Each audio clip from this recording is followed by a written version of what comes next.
Bom dia, boa tarde, boa noite, depende da hora que você estiver vendo esse vídeo. Sou o professor Flávio, de Itajubá, Minas Gerais. Estou falando aqui pela Associação Teológica Cason, também pela Escola do Conhecimento. Nós estamos fazendo aqui uma série de vídeos sobre a história da igreja, um panorama só sobre a história da igreja. Então, já fiz 2 vídeos, aí tem 2 vídeos já no nosso canal. Até depois você olha lá, se inscreva lá se você gostou, tá? Dá um like lá, tá ok?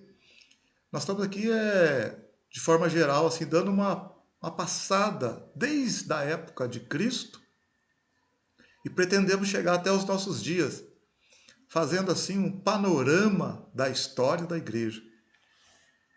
Não dá para falar tudo, aprofundar em vários itens, em vários aspectos, porque senão ficaria muito extensa, muita informação.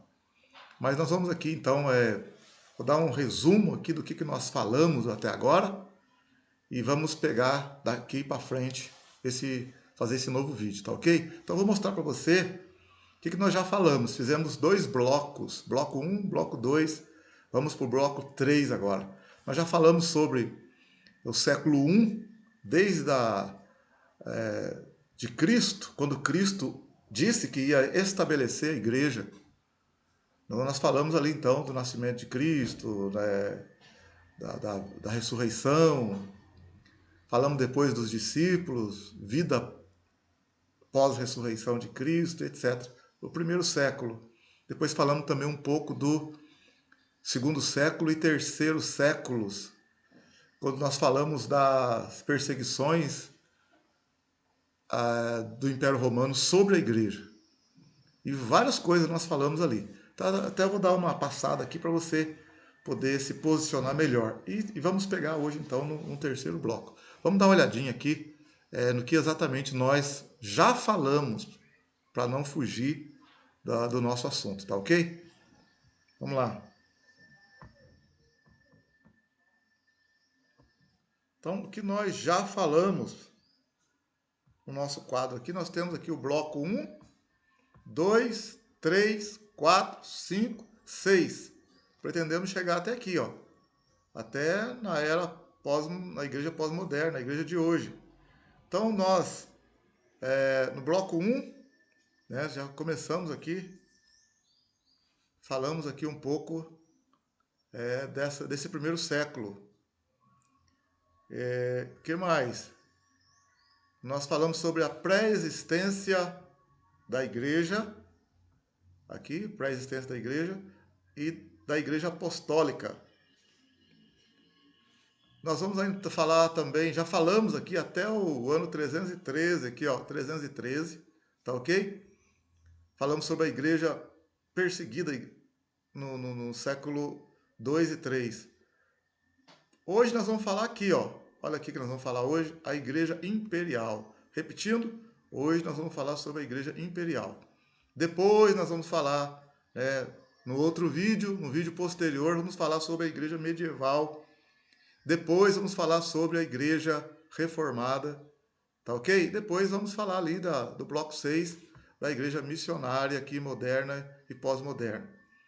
O que nós já falamos então? Falamos aqui no bloco 1, a pré-existência da igreja e a igreja apostólica. O que nós falamos aqui na pré-existência da igreja? Nós já falamos sobre que a igreja era um mistério oculto no Antigo Testamento, que a igreja era uma coisa que foi revelada para os apóstolos. O que foi revelado? Que os gentios, quer dizer, os que não são israelitas, também fazem parte da igreja, vão fazer parte da igreja, fazer parte do plano de Deus da salvação, para a salvação. Que a salvação não é só para o povo de Israel, a nação de Israel, mas o Senhor Jesus estendeu para todos os povos, por meio de sua morte e ressurreição. Então, começamos aqui a igreja apostólica, falamos sobre os primeiros acontecimentos de Atos, capítulo 2, quando Pedro faz a primeira pregação, em torno de 3.000 pessoas se convertem, e dá início, então, ali à formação e à expansão da igreja. Olha aí, ó, a expansão da igreja, falamos sobre isso também. Mais de 3.000, em torno de mil pessoas se converteram. Falamos das perseguições aqui, que as primeiras perseguições não foi pelos romanos, não foram pelos romanos, foi pelos sacerdotes, pelos judeus invejosos, movidos de inveja, e que perseguiram então os discípulos, aqui em Atos capítulo 1. Falamos da morte de Estevão, que foi o primeiro mártir. Falamos também, né, da conversão de Paulo, né? Depois da perseguição por meio do imperador Nero, que Nero incendiou Roma, né? Os historiadores, a maioria dizem que foi Nero que mandou incendiar Roma. Depois culpou os cristãos, né? Culpou os cristãos. Também o martírio de Paulo e Pedro morreram, provavelmente durante o governo de Nero. Nós falamos também sobre a destruição de Jerusalém no ano 70 depois de Cristo. Os judeus também passaram a ser perseguidos pelos romanos por questões lá de pagamento de impostos e etc. Depois falamos de Domiciano. Até no vídeo anterior lá eu tinha colocado aqui Diocleciano. Então não é Diocleciano aqui no primeiro século. É Domiciano, tá? Diocleciano vai ser lá no final do terceiro século, tá ok? Então aqui é Domiciano e não Domiciano, e não Diocleciano. Também falamos de João na ilha de Patmos, né? João na ilha de Patmos, falamos dele na ilha de Patmos, que ele foi preso e ali ele teve as revelações do Apocalipse, e onde o Senhor Jesus pediu que ele escrevesse as igrejas da Ásia, as 7 igrejas, as 7 cartas às igrejas da Ásia: Éfeso, Esmirna, Pérgamo, Tiatira, Sardes, Filadélfia e Laodiceia, que eram igrejas que existiam na época e que nós colocamos aqui também como um referencial, né? Aqui, igreja de Éfeso, Esmirna, Pérgamo, Tiatira, Sardes, Filadélfia e Laodiceia, também caracterizando períodos durante a história da igreja. Mas elas existiram, de fato, na época lá, e elas precisavam ser corrigidas e redirecionadas para andar na presença do Senhor. Então o Senhor Jesus pediu que se escrevesse as cartas, né? Então João vai ter a revelação do Apocalipse. Então terminamos aqui o bloco 1. Bloco 1, e no vídeo anterior falamos aqui então da igreja perseguida, e representado aqui por Esmirna. Falamos sobre as causas principais das perseguições. Quais foram as causas? Algumas das causas principais: que a igreja era exclusivista, né? Ela não se misturava, não participava de idolatria, ela não adorava as estátuas, não adorava César. E também aqui mostramos os imperadores que promoveram as perseguições, né? Falamos de Antônio Pio, Trajano, Décio, Valério. Falamos de vários homens aqui que perseguiram a igreja, vários imperadores. Falamos também dos mártires, alguns mártires que morreram aqui, né? Falamos de Policarpo, falamos de Perpétua, de Felicidade. Contamos algumas histórias aqui de pessoas que morreram por Cristo. Falamos também aqui de alguns pais da igreja que se levantaram para defender contra as heresias, algumas heresias que se levantaram nessa época, como o gnosticismo, né? Contra princípios, contra a Trindade e outras heresias também. Então falamos de alguns pais da igreja nesse bloco 2 aqui. Hoje, exatamente, nós vamos falar do bloco 3, a Igreja Imperial. Você está vendo que nós estamos dando sequência aqui na cronologia? Então falamos do bloco 1, bloco 2, agora bloco 3, que é a Igreja Imperial. Vamos falar hoje, o que nós vamos falar hoje? Falar um pouco de Constantino. Então vamos falar hoje quem foi Constantino. Vamos falar ainda mudanças ocorridas na igreja nesse período. Então vamos falar sobre algumas mudanças ocorridas na igreja nesse período. Vamos falar também do Concílio de Nicéia. O que foi o Concílio de Nicéia? Vamos falar ainda sobre o monasticismo. Começou então a vida monástica. Vamos falar também sobre alguns dirigentes da igreja nesse período e de algumas heresias também que foram fortemente combatidas nesse período. Vamos falar também da fundação de Constantinopla, que vai se opor, né, à capital, no caso ali na época que era Roma, capital do Império. Então, muito importante essa parte aqui também. Vamos falar do poder da igreja. A igreja ficou poderosa, entre aspas, porque ela se uniu ao Estado, se uniu ao governo, né, se uniu ao imperador. Vamos falar também aqui da queda do Império do Ocidente. Causas da queda do Império Romano do Ocidente. Muito importante, então. Então, é isso que nós vamos falar aqui hoje, tá? Repetindo, vamos falar sobre Constantino, vamos falar sobre algumas mudanças ocorridas na igreja nesse período, vamos falar do Concílio de Nicéia, monasticismo, alguns dirigentes da igreja nesse período, a fundação de Constantinopla, o poder da igreja romana e algumas causas da queda do Império Romano do Ocidente. Ok?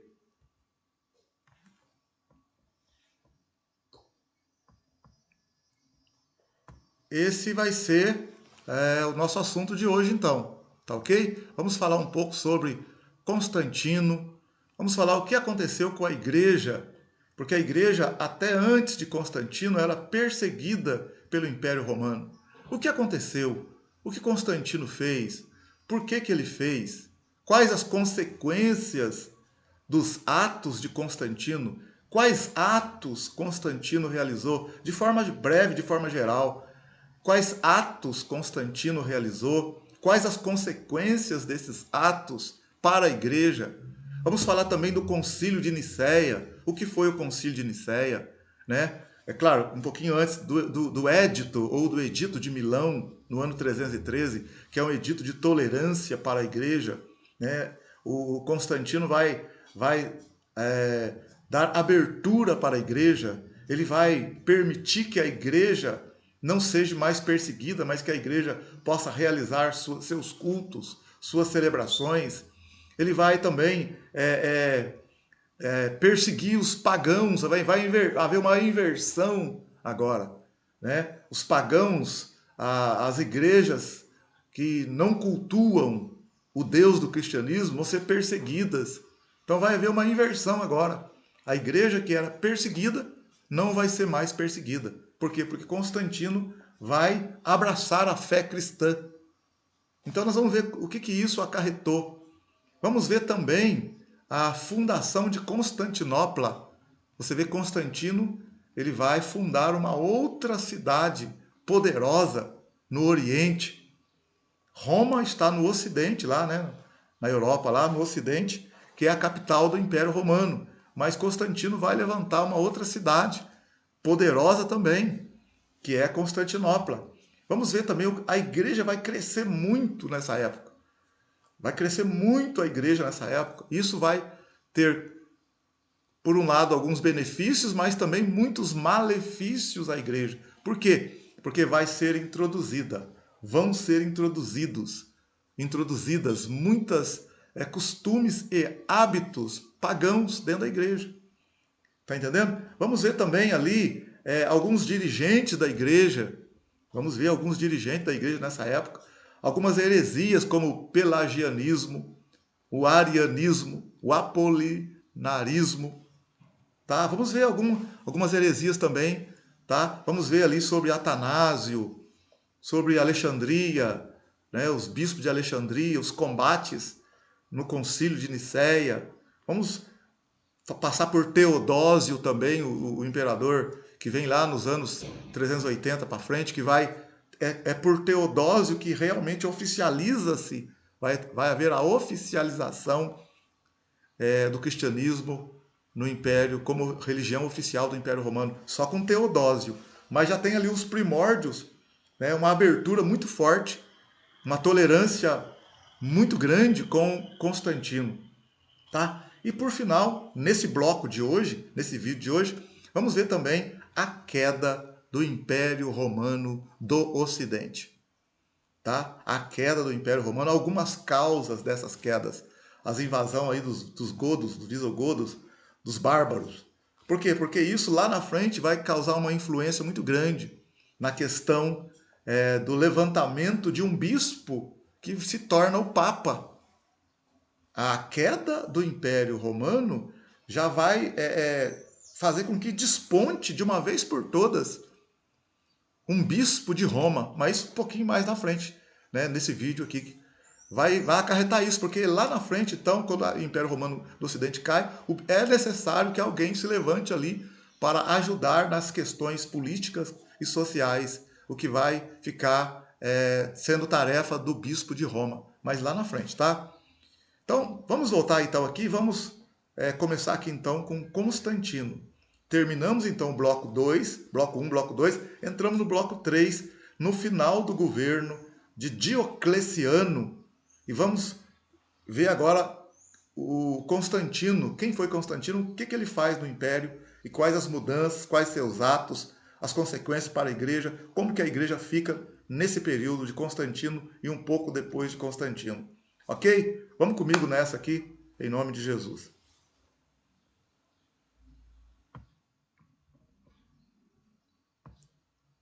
Então estamos aqui agora na Igreja Imperial do ano 313. Vamos estudar do ano 313 ao 476, tá? Chamada de Igreja Imperial, pois passou a estar interligado diretamente ao Império, desde o Edito de Constantino, ou Édito de Constantino, né? Em 313 depois de Cristo, ano Domini, até a queda de Roma em 476. Então, Constantino. O nome completo de Constantino era Flávio Valério Aurélio Constantino. Nasceu em Naísso, no dia 26 de fevereiro de 276, filho do oficial grego Constâncio Cloro e de Helena. Assim, Constantino viveu grande parte da sua infância e juventude ao lado da família na corte do imperador Diocleciano. Ele morreu no ano 337, aos 65 anos de idade, na cidade de Nicomédia. Apesar de ser considerado justo, o caráter de Constantino não era perfeito, pois ocasionalmente era cruel e tirano. Por ser filho de uma mulher de língua grega e haver vivido no Oriente Grego, teve acesso à cultura bilíngue própria da elite romana. Somente no ano 323 foi que Constantino alcançou o posto supremo de imperador e o cristianismo então foi favorecido. Antes de assumir o império totalmente, ele teve de enfrentar seu maior rival, Maxêncio, ou Magêncio. A batalha principal entre eles foi no norte, foi na ponte de Milvio, sobre o Tibre, a 16 quilômetros de Roma. Constantino era favorável aos cristãos, apesar de ainda não se confessar como tal. Na noite anterior da batalha, ele afirmou ter visto no céu uma cruz luminosa com a seguinte inscrição: I hoc signo vinces, por esse sinal vencerás. XP, né? As letras XP parecem ser as iniciais do nome de Jesus Cristo em grego. X pistos, X e P sobreposto. Essas letras seriam mais tarde adotadas por ele como insígnia do seu exército. Constantino venceu a batalha e atribuiu sua vitória à visão da cruz. Após a batalha na ponte de Milvio, ele marchou para Milão e lá se reuniu com Licínio, com quem selou uma aliança de não perseguir os cristãos e de devolver seus bens, igrejas, cemitérios, propriedades, etc. Foi aí então que Constantino promulgou o famoso Edito de Milão, ou de tolerância, concedendo liberdade de culto aos cristãos, já importante em número e influência, e aos demais liberdade de seguir a sua religião. Por essa lei o cristianismo foi liberado, sua adoração tornou-se legal e cessou a perseguição, para não mais voltar durante todo o Império Romano. Os motivos de Constantino eram confusos, ele era excepcionalmente supersticioso e sem dúvida compartilhava a opinião usual entre os soldados profissionais de que era necessário respeitar todos os cultos religiosos para apaziguar seus respectivos deuses. A superstição guiou sua decisão de levantar uma nova capital, a escolha do lugar e muitos outros importantes atos de Estado. Apesar de ter feito o cristianismo sua bandeira de guerra, Constantino só se permitiu ser batizado na hora de sua morte por Eusébio de Nicomédia.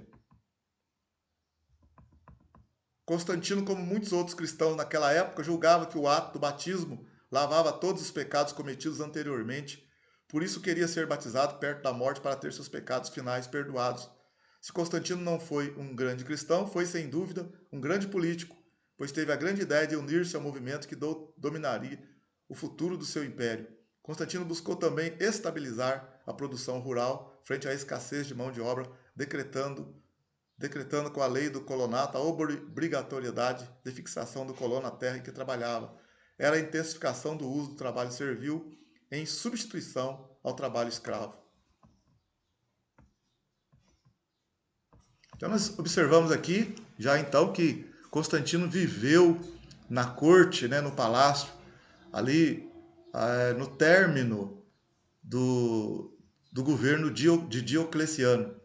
E Constantino, depois que Diocleciano deixa o governo, Constantino vai para uma guerra contra Maxêncio, né, que também era um líder, um general romano.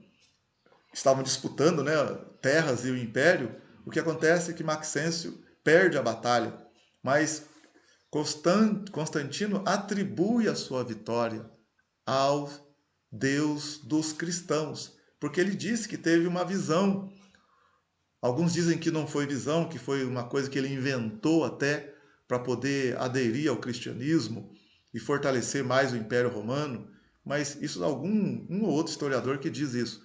Mas a maioria concorda que Constantino realmente teve essa visão, porque ele também era muito supersticioso e ele teve essa visão de que com as insígnias do cristianismo, né, com aquele sinal XP que representa as iniciais de Cristo na língua grega, então ele acreditava, ele teve essa visão de que ele seria vitorioso. E ele fez isso e colocou esse sinal nos escudos do seu exército, dos soldados, né? E foi para a batalha e venceu. E ele atribuiu então a sua vitória ao Deus dos cristãos.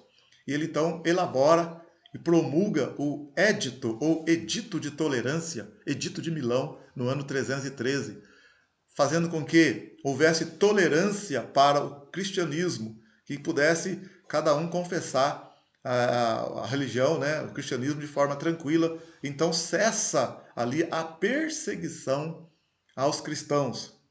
O que acontece? Que, é claro que num certo início eles ficaram um pouco preocupados, será que é verdade e tal, mas como eles realmente decretou ali, bateu o martelo em cima do edito de Milão, aquilo foi promulgado e divulgado, e cessou então a perseguição. O que acontece? Que vai acontecer então um crescimento da igreja.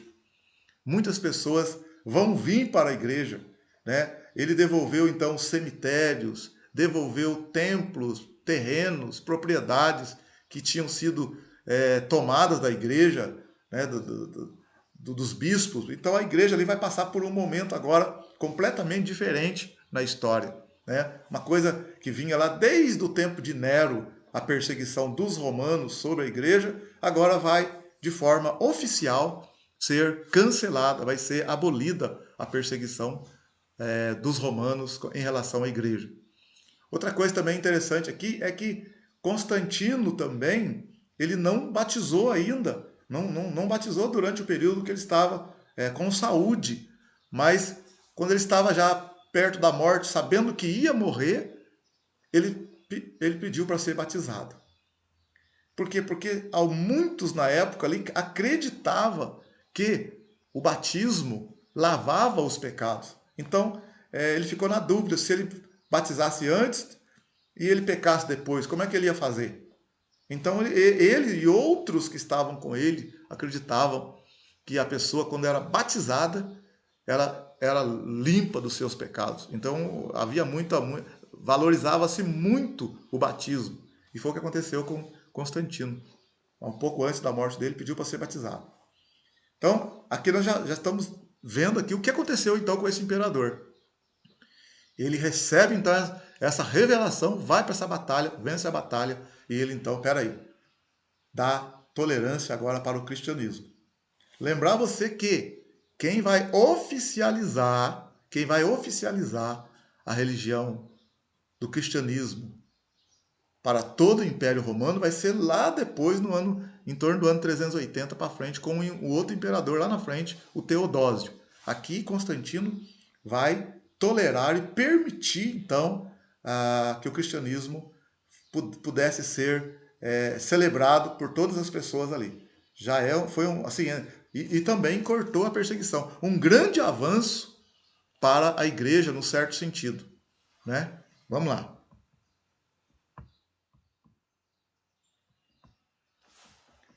Atos de Constantino. Atos considerados positivos. Constantino favoreceu a liberdade religiosa no Império. Todos adquiriram liberdade de seguir a religião que quisessem. Os bens confiscados dos cristãos com a perseguição foram devolvidos. Sacerdotes cristãos foram colocados no mesmo nível de sacerdotes pagãos. Os bispos da igreja passaram a gozar dos mesmos privilégios dos magistrados e demais autoridades civis do Império. Aos poucos, os bispos tornaram-se conselheiros do Estado. As leis do Império foram cristianizadas e as leis da igreja tornaram-se leis do Império e vice-versa. Os cristãos puderam ocupar cargos e posição de confiança no Estado, o que antes era proibido. O culto pagão, sobretudo aquele que se fazia acompanhar por bebedeiras e orgias, foi restrito. Os templos pagãos começam a ser confiscados e doados aos cristãos. Fez do cristianismo a religião de sua corte. Aboliu a crucificação e o infanticídio. Tornou mais humano o tratamento dado aos escravos. Proibiu a luta de gladiadores. Mudou a capital do império para Constantinopla. É que ele vai fundar Constantinopla ainda. Isso aqui acontece um pouco mais depois. Como consequência dessas medidas, aos poucos a situação se inverteu e os cristãos deixaram de ser perseguidos, passando a gozar de uma situação bem melhor, pois aos poucos o império se cristianizou, o clero passou a gozar de privilégios e as leis passaram a ser fundamentadas no evangelho. Então você observa aqui que de uma hora para outra, né, a igreja que era perseguida passou a gozar de muitos privilégios. Ela teve os bens que haviam sido confiscados, foram novamente devolvidos naquela região, ali em todo o império, para os bispos. Quer dizer, houve, vamos dizer assim, uma alegria muito grande por parte da igreja. Além do que, os bispos também começaram a participar no Estado, tendo também liberdade para se expressar. Começaram também a ter cargos no Estado, coisa que não acontecia antes. Os templos pagãos também começaram a ter suas limitações. Aqueles cultos de bebedeiras, orgias, começou a ser restritos. Passou também, cortou, aboliu o infanticídio, o martírio, a decapitação, crucificação, parou tudo isso. Então aquela perseguição horrenda no século II, século III, foi cortada. Eles passaram a ter liberdade de expressão agora. E as leis do Estado começaram também a ser influenciadas pelo próprio Evangelho. Está entendendo? Então, houve uma grande abertura agora para a igreja em relação ao civil e à sociedade. Houve ali uma mistura. Vamos ver até que ponto isso, a princípio, uma coisa boa. Pode-se falar do Evangelho, pode-se pregar o Evangelho. Eu tenho liberdade para pregar, eu tenho liberdade para falar. Sou beneficiado agora, os bens devolvidos. Então, num primeiro momento, uma coisa ótima. É uma coisa muito boa. Vamos lá.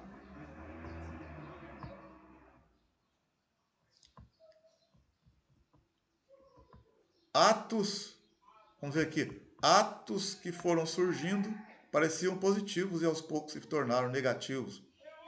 Aos poucos a situação se inverte e os perseguidos passam a ser os pagãos. O culto pagão torna-se proibido, seus templos vão sendo confiscados, a ação dos feiticeiros e agoureiros torna-se proibida e o auxílio dado pelo Estado aos sacerdotes pagãos é restringido. As moedas deixam de ser cunhadas com símbolos pagãos, como a efígie do imperador. Símbolos pagãos são retirados dos lugares públicos e aos poucos pagãos vão perdendo a plena cidadania. Por essa época surgem até mesmo algumas formas de perseguição, sobretudo aos judeus. O resultado dessas medidas nós sentimos até hoje. pois como o cristianismo se tornou quase obrigatório, o número de cristãos aumentou muito, mas esse crescimento não foi acompanhado pela qualidade. Surgiram cristãos sem convicção e sem fervor. A igreja cresceu em quantidade, mas não acompanhada pela qualidade. No ano 390, o imperador Teodósio tornou o cristianismo a única religião do império, e com isso, de agora em diante, todos seriam obrigados a professar a fé cristã. O império passaria a se intrometer na vida da igreja, e a organização do Estado aos poucos vai sendo assumida pela igreja.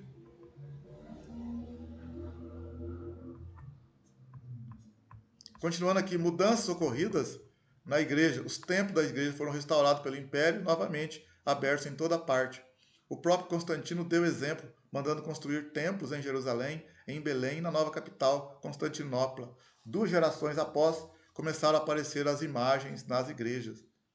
Em muitos lugares, os templos pagãos foram dedicados ao culto cristão. Em todo o império, os templos dos deuses do paganismo eram mantidos pelo tesouro público, mas com a mudança, esses donativos passaram a ser concedidos às igrejas e ao clero cristão. Em pouco tempo, o dinheiro público foi enriquecendo as igrejas, os bispos, os ministros e todos os funcionários do culto cristãos eram pagos pelo Estado. Era uma dádiva bem recebida pela igreja, porém de benefício duvidoso. A forma episcopal, bispo de governo, dominava universalmente. A igreja assumiu uma forma de governo hierárquico, ao invés de governo exercido por um ministério em condições de igualdade. O sistema de governo imperial serviu de modelo usado no desenvolvimento da igreja. Daí surgia a forma autocrática, isto é, o governo de bispo, ao qual a igreja se submetia, por estar acostumada à mesma forma de governo do Estado. Os bispos tornaram-se chefes absolutos da igreja, tornando-se os capatazes do imperador. Tinham ambição e poder. Começaram a ter privilégios imensos por parte do império e ficavam presos aos favores. Viviam em meio ao esplendor, arrogância, suborno, riqueza, poder, prestígio e corrupção. Convém notar que durante todo o império, todo o período que estamos considerando, nenhum bispo reclamou para si a autoridade universal, autoridade sobre os outros bispos, como mais tarde o fez o bispo de Roma. Havia forte interferência humana nos negócios divinos.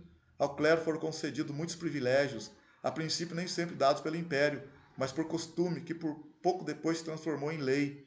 A igreja passou a ser composta de pessoas despreparadas biblicamente, que não conheciam a Cristo e não havia passado pela experiência do novo nascimento. Os novos discípulos não eram suficientemente preparados, notando-se uma forte queda nos padrões morais. A partir de então, o imperador cristão exercia a autoridade suprema, cercado de uma corte formada de cristãos professos. Dessa forma, os cristãos passaram, de um momento para o outro, do anfiteatro romano, onde tinham de enfrentar os leões, a ocupar lugares de honra junto ao trono que governava o mundo. Com a morte de Constantino, 22 de maio de 337, a igreja perdera sua simplicidade, energia, pureza e proposta nova vida com Cristo. E pureza e proposta de nova vida em Cristo. Então isso foi, por um lado a gente vê o lado positivo, mas você vê também, né, a dificuldade, porque os bispos passaram a ter autonomia nas regiões aonde eles tinham as igrejas. Só que aí eles também, entre aspas, passaram a ser subordinados ao imperador. Por quê? Porque eles eram favorecidos pelo imperador, né, que fazia doações para a igreja, que também ajudava financeiramente as igrejas. As igrejas então começaram a ter assim poder, começou ali então a ter parar aquela coisa assim de ficar aquela mendigagem, vamos dizer assim. E os bispos começaram a ter uma vida social um pouco mais assim exaltada, sabe? Isso vai trazer alguns malefícios depois. Também usufruindo de cargos dentro do Estado, né? O que acontece? Os pagãos também começam, já que estavam sendo perseguidos, os pagãos também começam a vir para a igreja. É aí que está o perigo, porque vai começar a entrar também, de forma gradual e processual, vai começar a entrar a adoração a imagens um pouco mais para frente. Vai começar a entrar a questão de usar velas, a questão das doutrinas de heresias, mesmo muitas que foram combatidas diretamente nos concílios, mas algumas vão entrar, vão infiltrar dentro da igreja, coisa que não tinha na igreja antes de Constantino. Não tinha na igreja.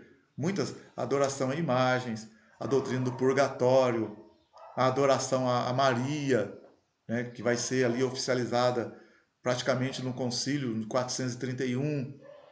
Então, você vai ver que aos poucos, né, não é da noite para o dia, vai ser introduzidas ali algumas coisas do paganismo.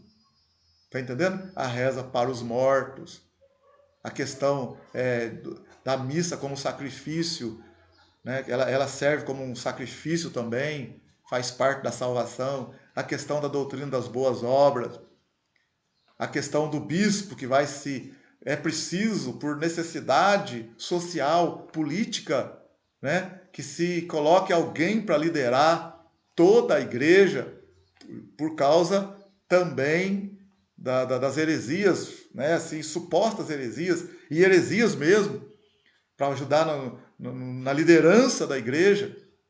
Vai começar também a ter destaque de alguns bispos. É de onde depois vai surgir o papado.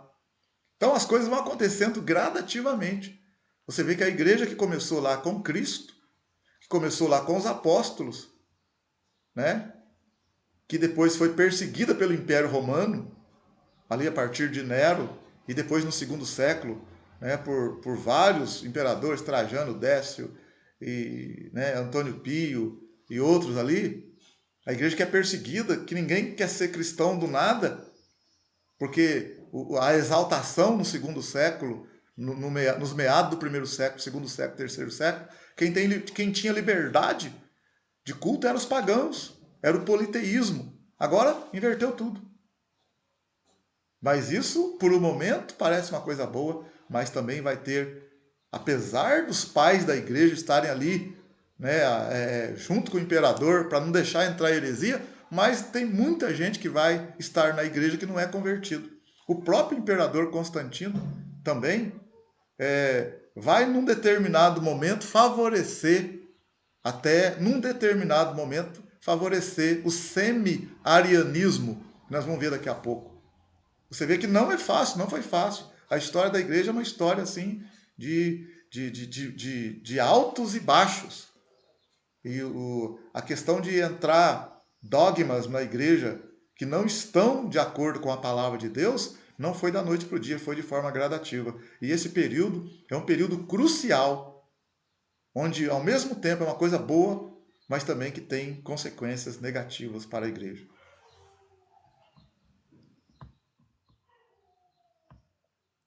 Consequências negativas para a igreja no reinado de Constantino.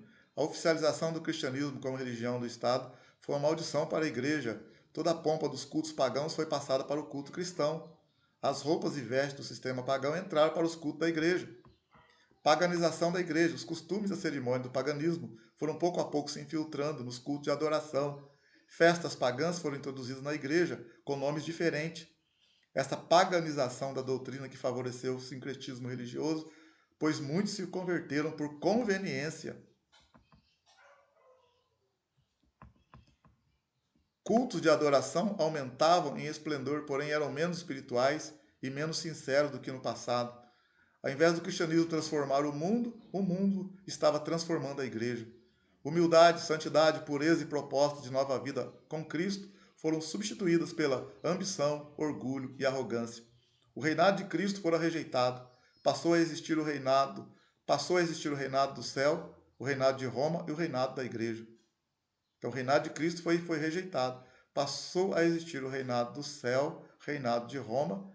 Então começou com o reinado do céu, depois o reinado de Roma e o reinado da igreja. A conversão começou a acontecer pela força.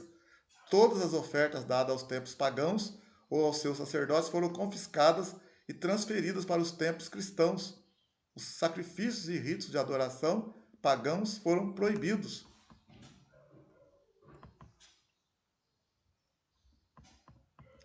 O filho de Constantino decretou pena de morte e confisco de propriedade para todos os adoradores de ídolos. A invasão dos bárbaros e o crescimento do poder papal provocaram mudanças no culto da igreja e na vida social, tais como culto às imagens, veneração a anjos, santos, mártires, mortos devido à perseguição, relíquias, cadáveres, dentes, cabelos ou ossos, imagens e estátuas. Domingo como principal dia do calendário eclesiástico.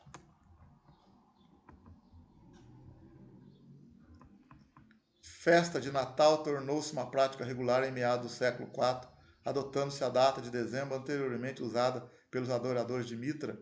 Aumento dos dias santos no calendário, batismo de criança por causa do pecado original, separação entre o clero e o leigo, veneração a Maria, a adoção de sua Imaculada Conceição se deu em 1854 e sua assunção miraculosa no ano 1950. Mas a veneração a Maria foi aqui a partir do ano 431.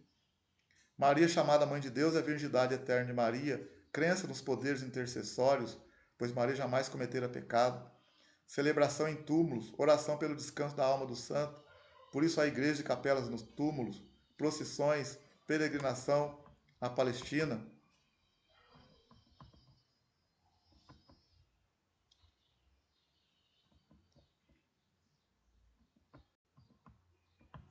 É claro que aqui eu falei de forma geral, até mostrei aqui na apostila para vocês, várias coisas, mas repito, não foi da noite para o dia, foi algo assim progressivo, processual. Nós podemos ver aqui que muitos pagãos, né, por serem perseguidos, também passaram a ser cristãos, ou entraram também para a igreja por medo da perseguição. E isso, quem que não quer ver a igreja crescer, cheia de gente? Mas a liturgia, a ortodoxia foi sendo enfraquecida. Então começou a introduzir coisas heréticas dentro da igreja. Isso aos poucos. Apesar dos concílios, apesar dos debates contra heresias ou pensamentos contrários. Nós vemos aqui, por exemplo, a questão aqui, vou falar mais forte daqui a pouco sobre o Pelágio, sobre o arianismo, sobre a questão da Trindade, mas você vê aqui a questão dos mortos, dos mártires que morreram, começaram então a ser cultuados. Então, por exemplo, para se introduzir a reza para os mortos e a doutrina do purgatório, o que aconteceu? Os cemitérios que foram devolvidos, que foram restituídos para a igreja, né? Onde estavam os túmulos daqueles que foram martirizados, que foram degolados, esses túmulos passaram a ser visitados pelos cristãos, para que eles até tinham boa intenção de apenas lembrar do falecido, mas acontece que aquilo foi passando, aquela lembrança, foi feito ali, começou a se fazer pedidos para aqueles que morreram como mártires, e ali então começou esse processo de rezar e acreditar depois que esses que morreram, poderiam também fazer intercessão para os vivos. Então a coisa foi gradativa. Começou então uma visitação aos túmulos ou lugares onde morreram ou não foram sepultados os mártires, né, os antigos, os cristãos. Ali então é assim que vai surgindo aos poucos o dogma da reza pelos mortos, do purgatório, da intercessão daqueles que morreram. Está entendendo? Assim também a questão do culto a Maria. Se Maria é mãe de Jesus e Jesus é Deus, então Maria é mãe de Deus. É assim que a interpretação, ela desvia a interpretação. E a gente sabe que não é por esse caminho. Que Maria sim foi mãe do homem Jesus, mas não de Deus, porque Deus não tem mãe. Deus é único, poderoso, maravilhoso, excelso. É claro, Maria deve ser honrada, respeitada, isso nós sabemos. Nós amamos Maria. Claro, com certeza. Maria é um exemplo de vida para todos nós. Ela foi escolhida por Deus.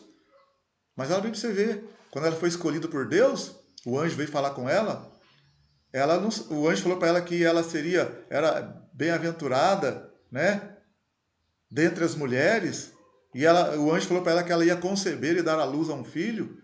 Ela não sabia como que aquilo ia acontecer. E quando o anjo explica para ela que desceria sobre ela o Espírito Santo, e o ente que haveria de nascer seria chamado Santo, Filho de Deus. Ela falou, eis aqui, Maria disse, eis aqui a serva do Senhor. Cumpra-se em mim conforme a tua vontade. Seja feita a tua vontade. Olha para você ver.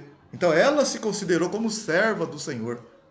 Ela foi usada por Deus, porque Deus tinha uma aliança com o povo de Abraão, Isaac e Jacó, e Maria pertencia ao povo de Abraão. Então Deus legalmente poderia usar uma mulher, e foi escolhida uma mulher, claro, da nação de Israel, por Deus ter uma aliança com Abraão. O povo de Abraão, os judeus, eram um povo de Deus, e Deus era o Deus desse povo.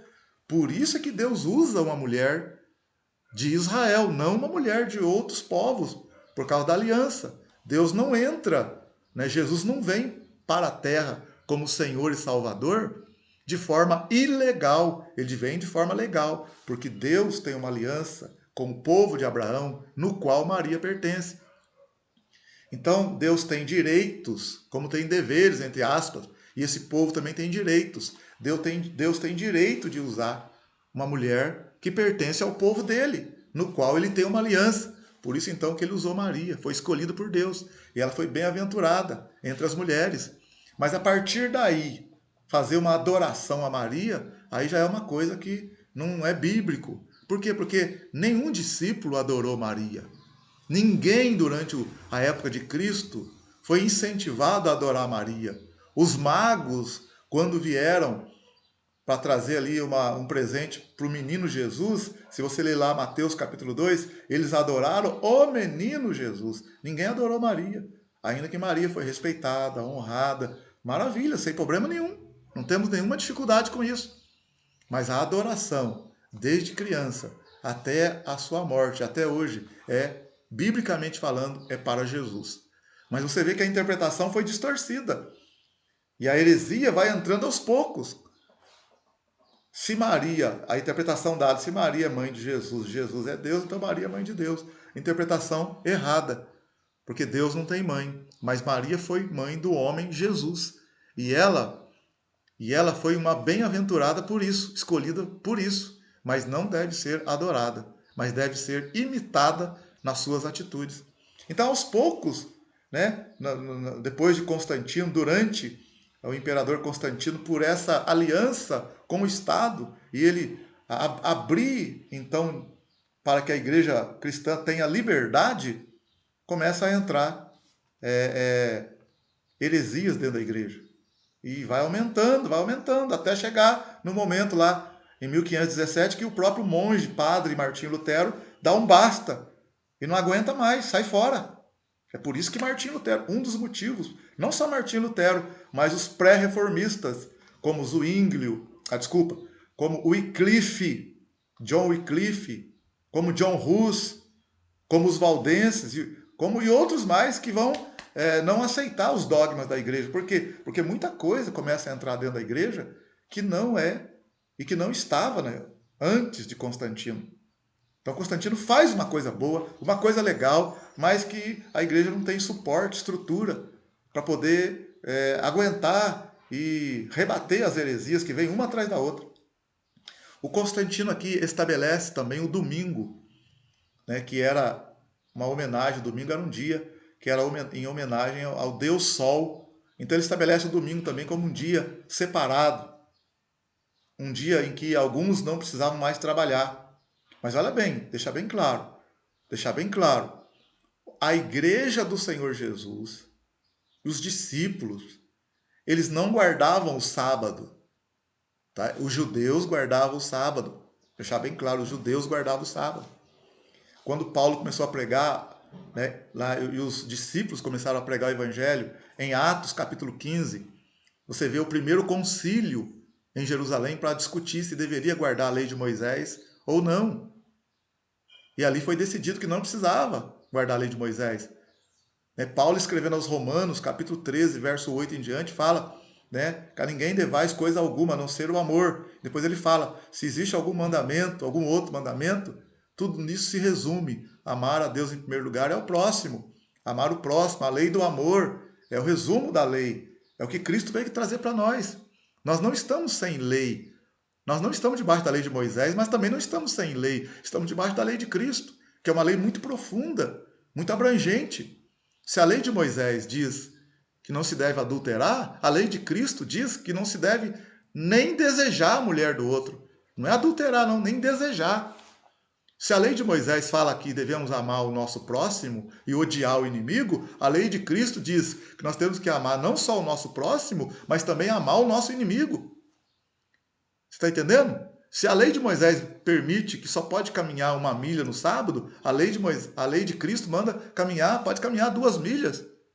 Então, meu querido, a lei de Cristo é muito profunda, ela trabalha muito com o interior da gente. Haja visto que Cristo cumpriu toda a lei e a lei foi abolida, entre aspas, a lei serviu muito, ótima foi a lei, mas serviu até que viesse o Cristo. Isso em Gálatas, no capítulo 3, explica muito bem sobre isso. A lei de Moisés serviu até que viesse Cristo. E Cristo veio. Então agora nós estamos debaixo de uma outra lei, da lei de Cristo. Nós não estamos mais do sacerdócio levítico, do sacerdócio de Arão, nós estamos debaixo do sumo sacerdote, segundo a ordem de Melquisedeque, conforme está escrito em Hebreus capítulo 7, Hebreus capítulo 8 em diante, cujo o sumo sacerdote é Cristo. E nós agora podemos entrar na presença de Deus pelo novo e vivo caminho, pelo sangue de Cristo. Então nós não estamos sem lei, mas os cristãos não guardavam o sábado, eles guardavam o dia do Senhor. Lembrar que essa expressão dia do Senhor, ela tem dois significados. No Antigo Testamento, o dia do Senhor significa um dia terrível, um tempo terrível. Mas aqui, dia do Senhor, no tempo dos apóstolos, Paulo e os discípulos se referiam ao dia da ressurreição do Senhor. Então, o dia da ressurreição era o terceiro dia após a morte de Cristo, que é um dia depois do sábado. Então, os cristãos não guardavam o sábado. Os judeus guardavam o sábado. Mas ali, o que o Constantino faz aqui, ele oficializa o domingo no sentido dele particular, querendo adorar o Deus Sol também. Sim, concordo com isso. Mas não significa que os verdadeiros cristãos guardam o domingo para adorar o Deus Sol, de forma nenhuma. De forma nenhuma. Se nós estamos hoje guardando o domingo como cristãos, em primeiro lugar, que toda a sociedade praticamente guarda o domingo. Segundo, nós não guardamos o domingo para adorar Deus Sol de forma nenhuma. Nós guardamos o domingo porque, primeiro, foi uma colocação oficial do Estado. Segundo, que nós guardamos o domingo por ser também o dia do Senhor, o dia da ressurreição do Senhor. Mas, de forma nenhuma, temos no nosso coração a questão de adorar outra pessoa a não ser o Senhor Jesus. Então, ele institui domingo aqui, que era em homenagem ao deus pagão lá, o deus Sol. Uma coisa de Constantino. Como também outras heresias foram entrando na igreja. Não só isso, outras heresias foram entrando também. Uma coisa também que é bom você saber é que os judeus também eram muito perseguidos nessa época. Por isso que vai chegar lá na frente, lá você vai ver no nosso caso aqui agora, Hitler, os muçulmanos invadindo, depois os muçulmanos, né, invadindo Jerusalém. Os judeus também são considerados terríveis, porque eles têm o costume deles. Né? Os judeus também não aderiram ao cristianismo. Então, se a religião oficial do Império Romano é o cristianismo, e os pagãos são perseguidos, os judeus também estavam incluídos na questão do paganismo para o Império Romano. E os judeus, eles têm a convicção deles, né? Eles eram assim mais firmes do que os pagãos. Os pagãos que eu digo, os que não eram judeus, vamos dizer assim, para você entender. Mas os judeus foram perseguidos também durante o Império Romano todo. Tá entendendo? Aí continuando lá na apostila. Aqui nós temos então a questão também da festa de Natal, aumento dos dias santos, e etc, etc. A celebração em túmulos, oração pelo descanso da alma, procissões, peregrinação à Palestina. Algumas controvérsias dentro da igreja. Vamos ver aqui agora. Algumas controvérsias dentro da igreja. Nessa época surgiram muitas correntes filosóficas, assim como heresias que influenciaram o cristianismo. As discussões giravam em torno de assuntos como doutrina da Trindade. Em 318, Ário, de quem surgiu o arianismo, ensinava que Jesus era superior à raça humana, mas era inferior a Deus.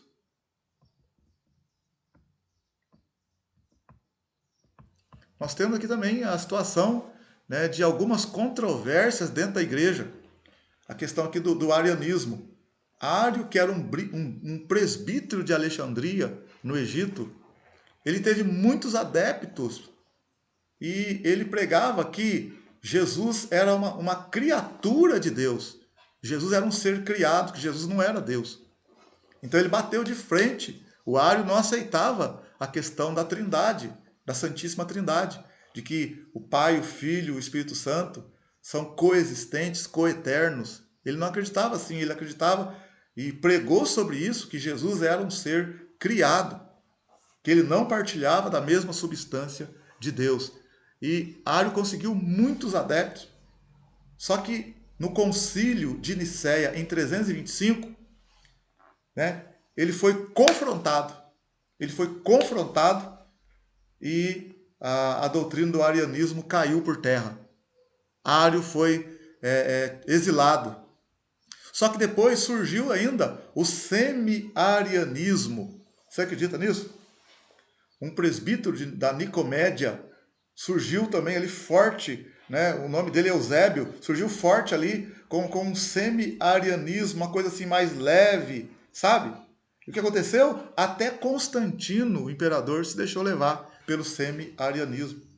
Mas Atanásio, que estava na Alexandria, que tomava conta da igreja de Alexandria nessa época, bateu de frente contra o semi-arianismo também e bateu de frente contra o arianismo.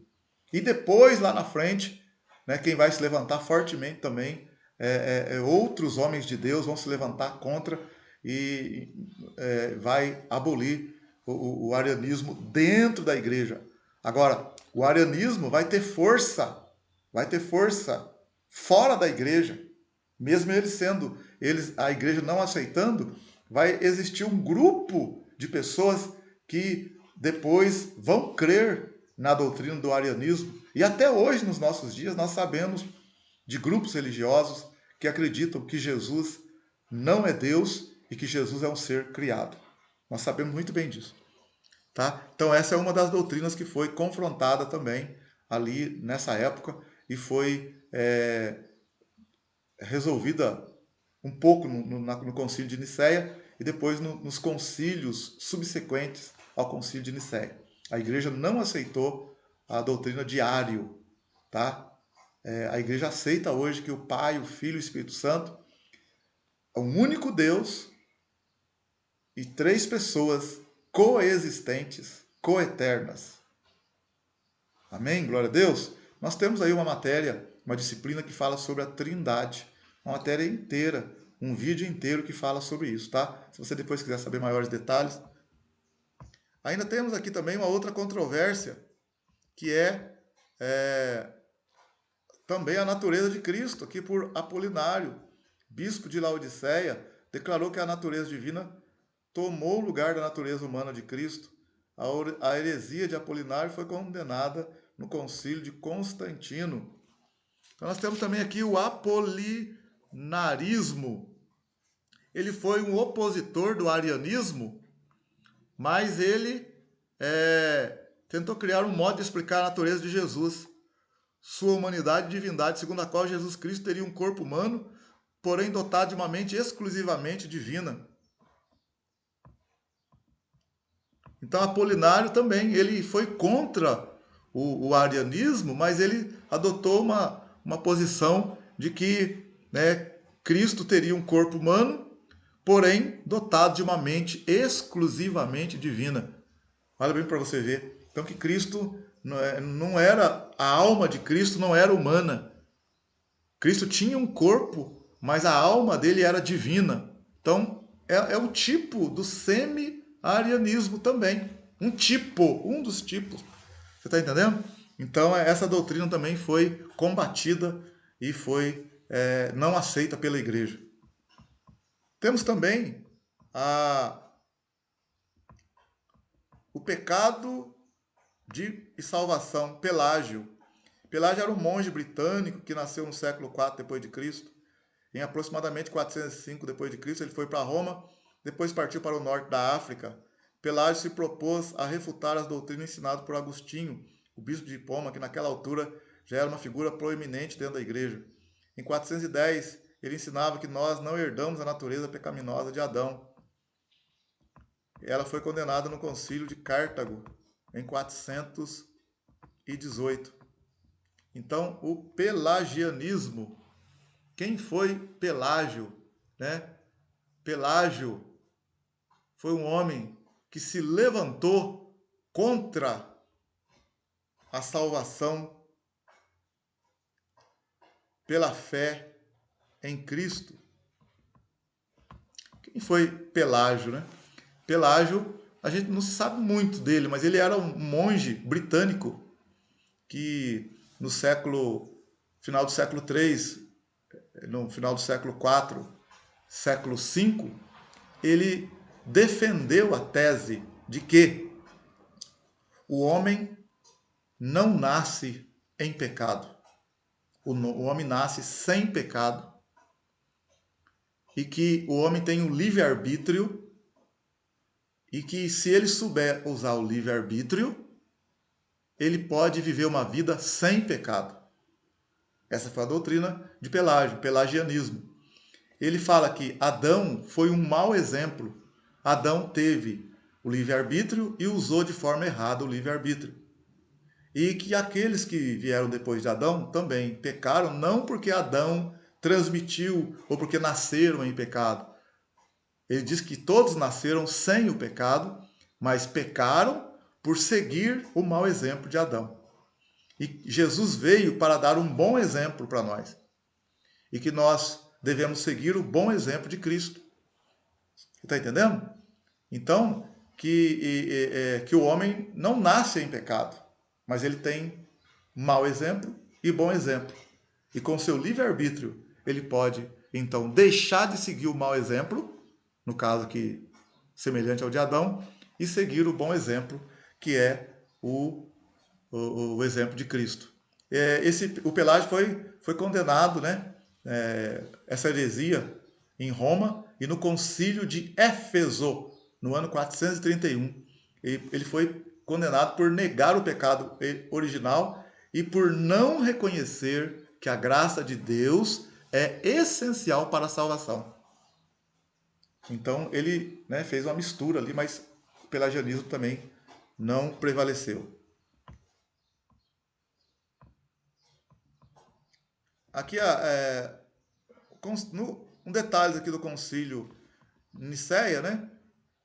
A aparição de seitas e heresias na igreja impôs também a necessidade de se estabelecer alguns artigos de fé e com eles algumas autoridades para executá-los. Em função dessas controvérsias, originou-se um sínodo em Alexandria, 320-321, e o concílio de Nicéia na Bitínia, Ásia Menor, durante os anos 324-325. Com mais de 300 bispos do Oriente e do Ocidente, foi o primeiro grande concílio da igreja, foi convocado por Constantino e presidido por Alexandre, bispo de Alexandria. Um dos grandes pontos de discussão do concílio era se Jesus era divino ou não. Houve um confronto entre Atanásio e Ário, que foi derrotado, sendo destituído como presbítero e expulso de Alexandria. Apesar de derrotado, Ário teve o apoio de pessoas influentes, como o filho sucessor de Constantino, e suas ideias foram divulgadas, fazendo com que a igreja sofresse grandes abalos com isso. Outra decisão importante tomada nesse concílio é a aliança entre a igreja e o Estado. Os deveres cívicos obrigatórios para todos os cidadãos não eram exigidos dos clérigos. Eles estavam isentos de pagamento de impostos. Suas causas eram julgadas em cortes eclesiásticas e não civis. Ou seja, os ministros da igreja formavam uma classe privilegiada acima da lei do país. Com isso, todos queriam, de alguma forma, fazer parte da igreja e da sua liderança. Nasce uma declaração de fé que passa a ser aceita como um credo universal. Domingo, primeiro dia da semana, foi proclamado como dia de descanso e adoração. Em breve, todo o império absorveu tal prática. Foi proibido o funcionamento das cortes e tribunais, exceto em se tratando de libertação de escravos. Os soldados estavam isentos de exercícios militares e só os jogos públicos podiam realizar-se, tornando assim um domingo mais um feriado que um dia santo. O domingo era associado ao sol invicto, deus do mitraísmo, religião em que ele era o pontífice máximo sumo sacerdote. Apesar da nova crença, Constantino nunca abandonou o culto pagão ao sol, mitraísmo, mantendo a figura do sol em suas moedas. Nunca abandonou o título de pontífice máximo da religião pagã, título esse conservado por todos os papas desde esse tempo. Também temos aqui agora o monasticismo. Então você vê aí um pouquinho, né, do Concílio de Nicéia, conforme nós falamos há pouco atrás, Concílio de Nicéia 324, 325, para poder combater as heresias. A maior delas ali foi a do arianismo, a questão da trindade.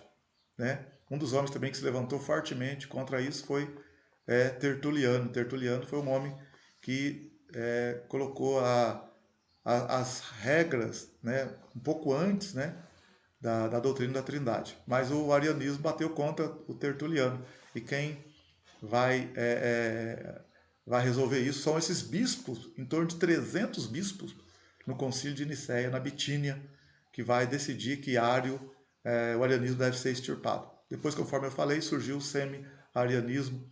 Até o próprio Constantino, o filho dele, também ficou balançado com a doutrina do arianismo, que é a questão de que eles acreditam que Jesus não é Deus, que Jesus é um homem. Agora, nós podemos ver também que vai surgir, nós vamos estudar agora, vou mostrar para vocês aqui, o monasticismo. Pessoas que não querem estar nesse tumulto todo, né? Tanta coisa na igreja, que teve pessoas já naquela época que falaram, não dá para conviver desse jeito. E quiseram viver uma vida isolada, no deserto, separada. Então vai surgir o monasticismo. Tá ok? Pessoas que querem viver uma vida isolada, uma vida... Aparentemente, começa assim com boas intenções a vida monástica.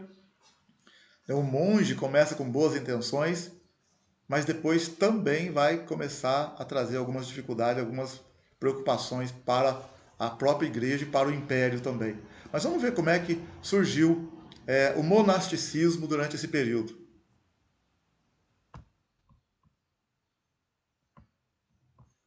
O monasticismo, enquanto os movimentos controversos se agitavam, surgiu outro movimento que alcançou grandes proporções na Idade Média, monasticismo, isto é, o isolamento.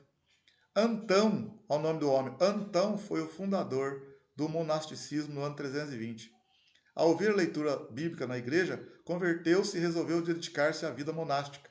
Desfez de tudo que tinha e foi viver numa caverna no Egito. Ele ficou muito conhecido pela sua pureza e simplicidade de seu caráter, e milhares de pessoas, imitando-o, retiraram-se para as cavernas com o objetivo de estudar, orar e ter uma vida piedosa. Nem todos os cristãos receberam da mesma forma as mudanças que houve na igreja depois da paz de Constantino. A vida espiritual da igreja tornou-se difícil, pois invadida pelo paganismo, fez com que esta perdesse seu caráter e santidade. Porém, enquanto milhares de pessoas pediam apenas o batismo, outras procuravam a santidade na solidão. Muitos queriam uma vida espiritual mais elevada, afastando-se da multidão, isolavam-se para cultivar uma vida espiritual através da meditação, oração e costumes místicos contemplativos. A palavra monge do grego monachos significa solitário. Monastério no grego monasterium significa residência solitária. Por isso o deserto, em particular o do Egito, foi o lugar ideal para o movimento do monasticismo, mais precisamente no século IV. O desejo de salvação fez com que homens, nessa época, se tornassem monges e vivessem no claustro como a vida separada. A vida monástica, a vida do mosteiro e as ordens religiosas começaram a surgir na Europa a partir de 529, quando Bento de Núrcia fundou um mosteiro no Monte Cassino, na Itália, e criou a Ordem dos Beneditinos, dando origem ao clero regular, ou seja, ao clero dos mosteiros, onde os monges levavam uma vida disciplinada pelo trabalho e obrigados a obedecer às regras, da ordem a que pertenciam. De acordo com as regras de São Bento, os monges beneditinos faziam voto de pobreza, obediência e castidade. Deviam trabalhar e orar algumas horas por dia e se ocupar com os pobres, os doentes e com o ensino. Essas regras serviram de modelo para outras ordens religiosas na Idade Média, como a da Ordem dos Franciscanos, criada por São Francisco de Assis, e a Ordem dos Dominicanos, criada por São Domingos de Gustão. Então você vê aqui, né, por a igreja na época de Constantino, no século IV, muitos pagãos ter acesso à igreja e muitos vinham para a igreja e pediam o batismo, né? Batizou, eu sou cristão. E a gente sabe que não é isso, que o batismo é uma expressão daquilo que aconteceu dentro de nós, né? A verdadeira conversão ela acontece dentro de nós, em primeiro lugar. Então o que aconteceu nessa época é que muitas pessoas, tem que ser batizado? Batizava. Mas não havia ali de verdade uma conversão. Isso se tornou uma coisa muito ruim para a igreja, muito ruim para a igreja. O que acontece então é que alguns vão sair da vida da sociedade, em sociedade, e vão viver uma vida no deserto. Começa com esse homem aqui, chamado Antão. Ele vai para o deserto, no Egito, e ali outros também começam a viver essa vida separada, né? E você vai ver que os mosteiros, né, a vida monástica mesmo, regulada pela própria igreja, absorvida pela igreja, ela não se deu imediatamente. Ali foi também, começou com esse homem e depois, aos poucos, ela vai crescer esse ministério, né, monástico, e no século VI, então, vai entrar a ordem dos beneditinos, que vai ser regulada pelo clero, que vai fazer voto de pobreza, vai ajudar. A princípio, nós vamos ver agora, daqui a pouco, os benefícios do monasticismo. Teve benefícios também. Né? Depois, lá depois no século XII, século XI, XII, vai surgir outros mosteiros, né? Outras ordens de São Francisco de Assis também, entendeu? Então, as coisas vão ser reguladas depois pela própria igreja. Vai ter benefícios, mas também vai ter malefícios. Vamos dar uma olhadinha.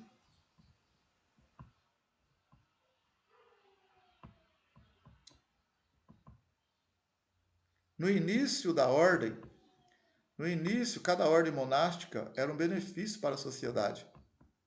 Vejamos alguns bons resultados.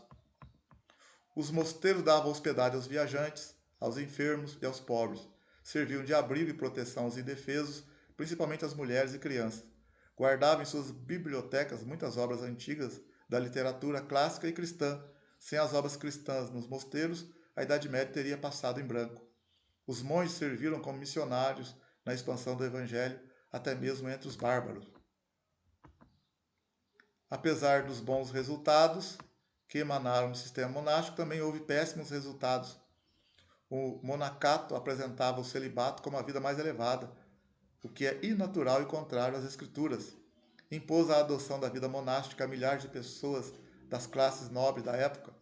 Os lares e as famílias foram constituídos não pelos melhores, mas pelos de ideais inferiores, já que os melhores não participavam da família, nem da vida social, nem da vida cívica nacional. O crescimento da riqueza dos mosteiros levou à indisciplina, ao luxo, à ociosidade e até à imoralidade. No início do século XVI, os mosteiros estavam desmoralizados no conceito do povo, que foram suprimidos, e os que neles habitavam foram obrigados a trabalhar para se manterem. O movimento exerceu importante papel na vida da Igreja Católica Romana. Então você observa que os monastérios, né, o monacato, a vida do monge, né, a princípio foi uma coisa boa, uma coisa assim, que teve boas intenções. Os mosteiros serviram para ajudar os pobres, acolher os viajantes, acolher mulheres e crianças. Sei que os monges também, os monastérios, serviram para evangelização dos bárbaros, né? Os bárbaros, aqueles povos que viviam à parte de Roma e que não eram bem vistos pelos romanos, mas estavam havia muitos bárbaros, né? Ali em torno do Império Romano. Então os monastérios, a princípio, foram uma coisa boa. Guardaram ali livros, né? A história da igreja, num certo sentido, naquela época medieval, na Idade Média, a história naquele período, foram preservadas também em bibliotecas nos monastérios. Então teve coisas boas no monastério. Mas também teve o lado, a coisa negativa nos monastérios. Por quê? Porque eles começaram a se considerar uma classe superior de vida piedosa mais elevada do que os outros que estavam na cidade. Chegaram até a colocar na época de que quem vivia em família e em sociedade eram pessoas de classe inferior, pois os de classe superior eram os que viviam no monastério, eram os monges. E também os monastérios também começaram a ganhar dinheiro, porque eram providos pela igreja, que era provida pelo império. O que acontecia? O luxo entrou nos monastérios, e a ganância entrou também, a ociosidade, e também, num futuro próximo ali, entrou a imoralidade. E os monastérios teve uma vida útil também para a Igreja Católica e ajudou também a Igreja Católica, teve o lado positivo, como também teve essa coisa negativa nos monastérios. Também podemos ver agora aqui alguns dirigentes da Igreja Imperial durante esse período. Nós podemos ver Atanásio foi um ativo defensor da fé no início do período. Ele se levantou e se destacou na controvérsia de Ário, tornou-se a figura principal no concílio de Nicéia em 325, apesar de não ter direito a voto. Logo depois foi escolhido bispo de Alexandria, 5 vezes foi exilado por causa da fé, mas lutou fielmente até o fim, terminando sua carreira com paz e honra. João, chamado Crisóstomo, ficou conhecido como Boca de Ouro por haver se revelado um orador inigualável e o maior pregador do seu tempo. Suas pregações eram expositivas. Nasceu na cidade de Antioquia e veio a ser patriarca de Constantinopla no ano de 398. Pregou às grandes multidões na igreja de Santa Sofia como reformador, caiu no desagrado da corte, foi banido e faleceu no exílio. Jerônimo, considerado o mais ilustre dos pais da igreja, Jerônimo foi educado em Roma, viveu muitos anos na cidade de Belém, da Judéia, traduziu a Bíblia do grego e hebraico para o latim, chamada Vulgata, ainda hoje usada como texto original oficial da Igreja Católica Romana.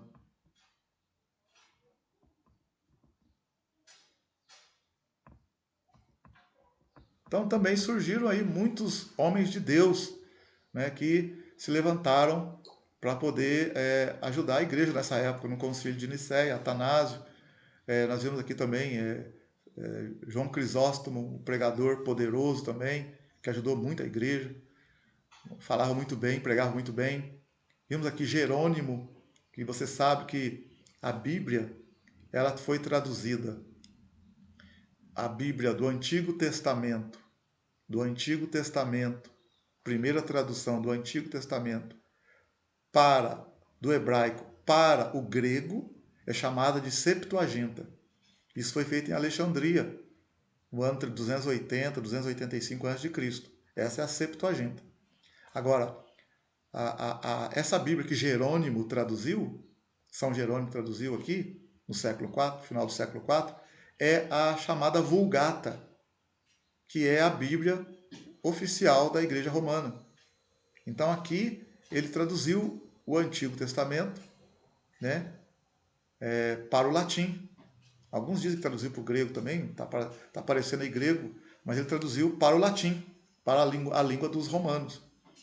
É essa que a Igreja Católica usa como a sua oficial. É claro que tem outras, né, outras traduções também na linguagem dos católicos, né? Agora vamos ver também o outro homem, que foi um homem também de destaque nessa época, que foi Agostinho. Vamos dar uma olhadinha na vida de Agostinho agora.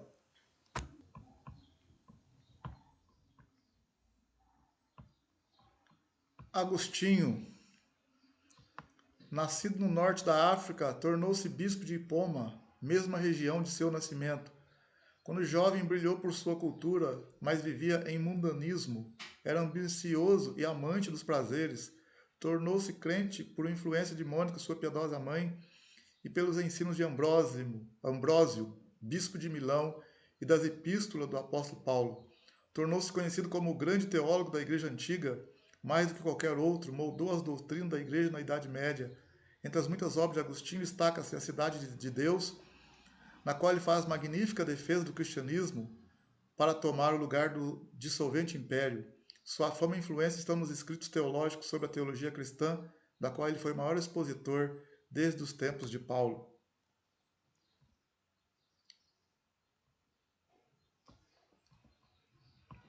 Nós temos aqui também a vida de Agostinho, né, que é, na Igreja Católica, o Santo Agostinho, mas que foi um homem também defensor da fé cristã, né, defensor da igreja nessa época. Mas a vida dele, ela é como a de qualquer outro, teve seus altos e baixos. Ele era um filho de Mônica, né? Que Mônica era uma cristã e ela teve 3 filhos, né? No caso teve o Agostinho. O próprio marido dela também era meio atrapalhado, mas ele depois se batizou também e morreu logo em seguida. Mas o Agostinho, quando jovem, ele era muito promíscuo. Então ele teve até um filho, né? Uma jovem lá, chamada Deodato. Ele vivia em confusão mental, não acreditava no cristianismo, não acreditava no que a mãe falava, e a mãe sempre orando por ele. Então ele era um rapaz assim, confuso nas suas ideias, perturbado, cheio de tentações, e ele aderiu ao maniqueísmo. A religião dele era o maniqueísmo, que era uma religião, uma vertente do gnosticismo. O maniqueísmo foi criado por Mani, ou Mane, né? O maniqueísmo, o que o maniqueísmo, de forma resumida, falava? O maniqueísmo, qual que é a doutrina? De forma resumida, acreditava no dualismo, uma guerra entre o bem e o mal. Ele acreditava que tem pessoas que são boas e tem pessoas que são más, que não tem como ser uma coisa ou ser outra, né? E que precisava então de um ascetismo muito grande para poder ser purificado, ser transformado. Então, no caso aqui, o maniqueísmo acreditava que Jesus, os profetas que vieram antes, assim, eles eram tipo pais da justiça, que vieram trazer boas coisas para a terra, uma ótima mensagem, mas que eles não foram aceitos. E Mani, no caso, fundador do maniqueísmo, ele foi tido como o paráclito, aquilo que Jesus disse que iria mandar quando Jesus fosse. Então ele era o enviado após Jesus, e que ele, por meio dele, né, de Mani e do maniqueísmo, é que você poderia ser purificado a obedecer aquelas doutrinas de Mani. Então, Mani também, né, o maniqueísmo também foi também, a igreja não aceitou isso também, né? E no caso aqui, o Agostinho, ele era um que seguia essa vertente do gnosticismo, no caso, o maniqueísmo. Mas ele também ficou durante 10 anos ali e ficou frustrado porque ele não conseguia respostas para as suas dúvidas, para os seus questionamentos. E, uma certa ocasião, ele se tornou professor, um homem culto, tal, Agostinho. E ele foi para Milão e ouviu também as pregações de Ambrósio, o grande pregador em Milão. Ficou encantado com Ambrósio e ficou ali prestando atenção várias vezes, porque Ambrósio tinha uma oratória que encantava as pessoas. E no caso de Agostinho, Agostinho ficou de ver aquele homem falar, o jeito que ele falava, como ele falava, as colocações dele, né? O texto e o contexto, a forma como ele ensinava. Mas Agostinho ainda passava por lutas, por dificuldades muito grandes. Aí ele, né, a história fala que ele estava assim, né, chorando no quintal da sua casa, no jardim, e ali clamando ali, né, com ele assim, por causa das tentações, né, da vida promíscua que ele levava, e aquilo incomodava muito ele. Havia um conflito interno muito grande dentro dele. E ele estava ali no jardim da sua casa, tal, e ele escutou uma voz que disse: toma e lê, toma e lê, toma e lê. E ele, quem é que está falando comigo? Ele viu a Bíblia, pegou a Bíblia e abriu a Bíblia e leu lá, em Romanos. Leu aqui, ó. Ele leu. Ele leu essa passagem da Bíblia. Vou abrir aqui para nós ver aqui. Romanos, capítulo 13, versos. Deixa eu ver aqui, confirmar aqui. Ele leu essa passagem. Romanos 13, verso 13 ali. Olha você aí.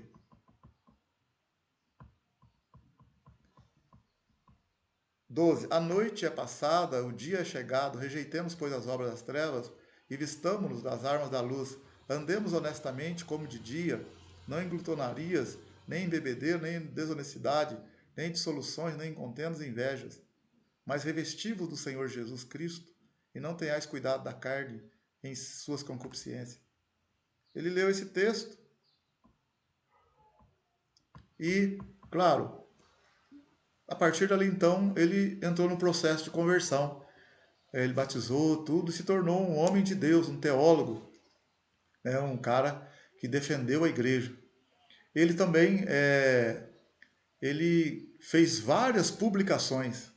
Tem uma das publicações dele chamada Confissões, que é muito conhecida também, no qual ele faz uma autobiografia. Ele fez a outra também, quase já na época em que o Império Romano do Ocidente estava passando por muitas dificuldades sociais e estava caindo, estava praticamente já, né, sendo invadido pelos bárbaros, já estava confusa a situação do Império Romano. O que aconteceu? Ele fez também o livro dele, né, a Cidade de Deus, onde ele fala a respeito da verdadeira cidade, fazendo ali uma analogia com Roma e com a cidade, a verdadeira cidade, a cidade celestial, né? Então até alguns depois falam que chegam até a dizer, algumas pessoas chegam até a dizer depois que o Império Romano, um dos motivos que o Império Romano caiu também foi por causa do crescimento do cristianismo, que enfraqueceu o exército, as condições internas de defesa do Império Romano. Mas isso são conjecturas. Então nós vemos aqui o Agostinho, que foi um homem que se converteu, se tornou ali um defensor da igreja também, um homem de destaque nessa época, junto com São Jerônimo também, que foi tradutor, que trouxe a versão da Bíblia do hebraico para o latim. Tá?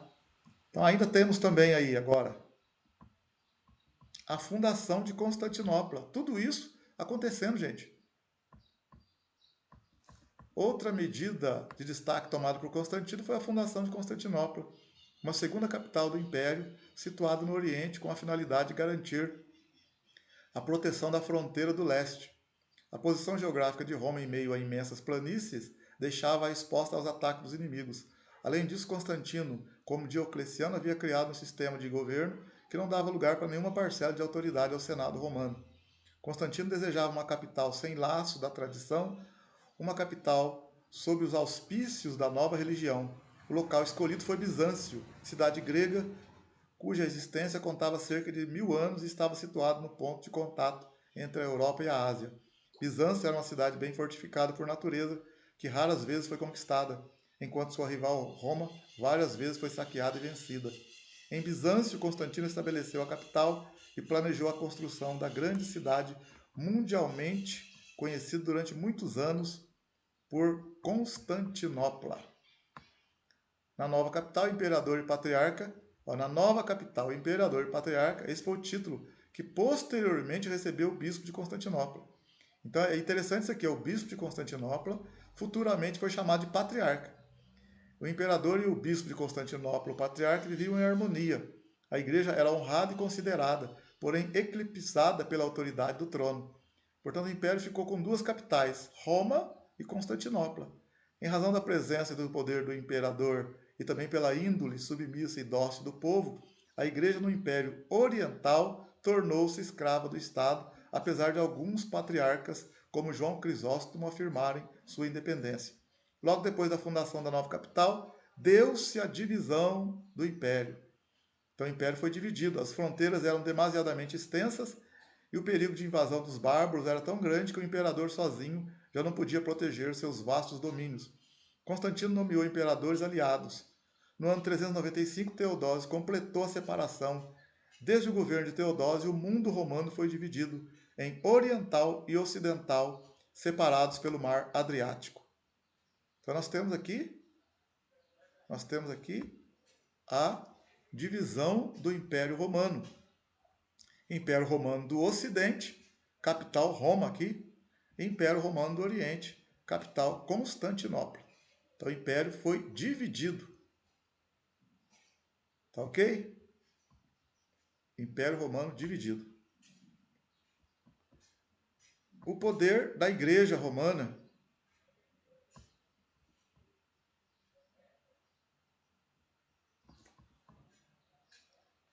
Constantinopla cresceu. Constantinopla, então o poder da Igreja Romana. Constantinopla cresceu como capital do Império a ponto de se tornar tão importante como Roma. A Igreja Romana se dividiu em dois centros. O Império Romano Ocidental, cuja capital era Roma, e o Império Romano Oriental. Então, a Igreja se dividiu em dois centros. O Império Romano do Ocidente, capital em Roma, e o Império Romano Oriental, que tinha como capital Constantinopla.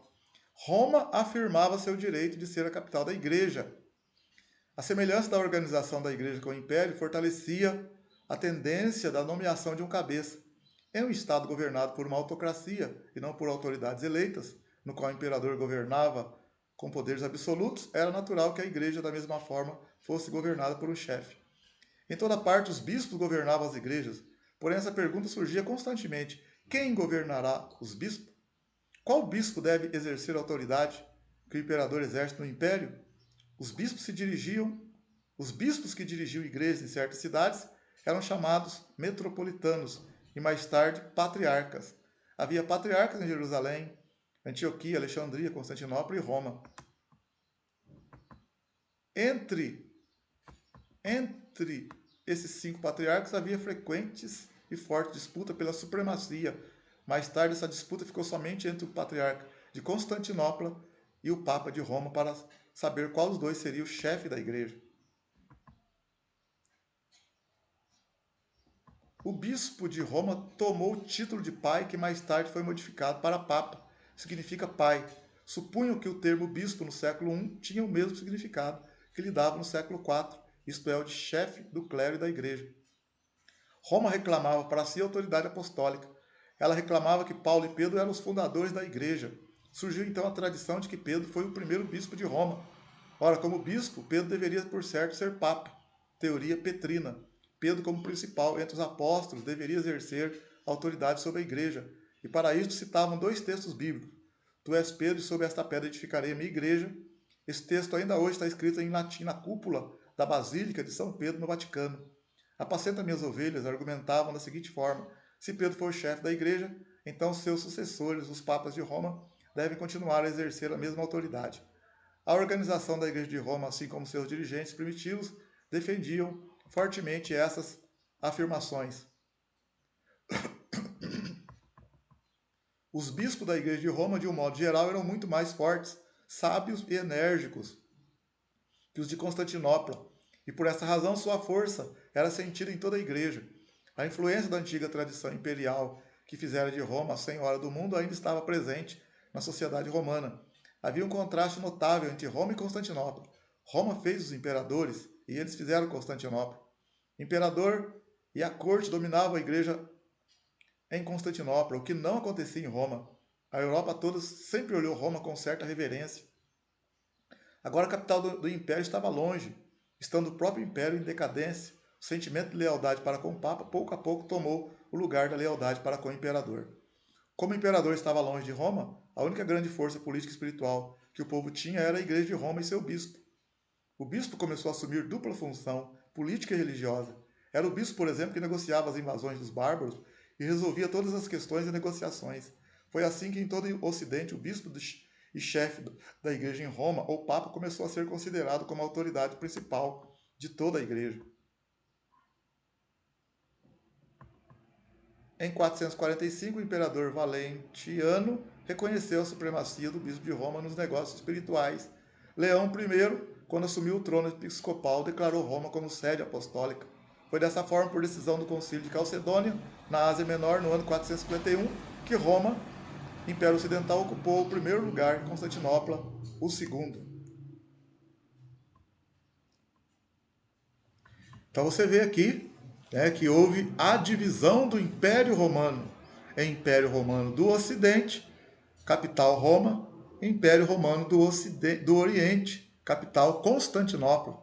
O que aconteceu? O imperador ficava mais em Constantinopla. Constantinopla ficou ali a igreja regida pelos patriarcas, que eram diretamente submissos ao imperador. Enquanto Roma, né, o Ocidente, estava decaindo a questão social, estava com muitas dificuldades. E a igreja, então, ampla, cresceu e havia uma necessidade de que aparecesse ali alguém para falar em nome da igreja, um bispo principal, que a gente sabe que depois foi elevado o termo de bispo para papa. Até então não tinha esse bispo principal. O que aconteceu é que a Roma, por estar um pouco afastada diretamente do imperador, o próprio bispo de Roma assumiu também a decisões nas questões sociais, principalmente na invasão dos bárbaros, que já estavam chegando ali, enfraquecido o exército de Roma, já estava enfraquecido, a sociedade enfraquecida. O que aconteceu logo? Porque logo a seguir você vai ver que o Império Romano do Ocidente vai cair. Mas não a igreja permanece, porque a igreja é uma instituição forte, tanto no Ocidente como no Oriente. Então há uma necessidade de que se levante um patriarca, né, ou um bispo que possa falar em nome da igreja. Isso foi acontecendo naturalmente, até por questão também das heresias, né, dos concílios que precisavam ser regidos e organizados por alguém, por um líder. Então, decorrente dessa necessidade, o bispo de Roma se destaca. E principalmente após os anos 420, 450, né, que está tendo ali a queda do Império Romano, a força do Império Romano.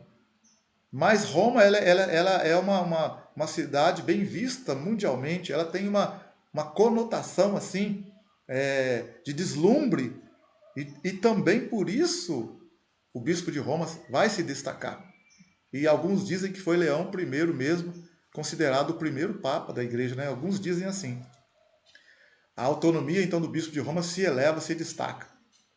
O que vai acontecer então? Vai acontecer então a queda de Roma, do Império Romano, e o bispo de Roma vai se elevar a ser o líder da igreja na época. Vamos ver quais são algumas das causas da queda do Império Romano do Ocidente, hein? Do Ocidente.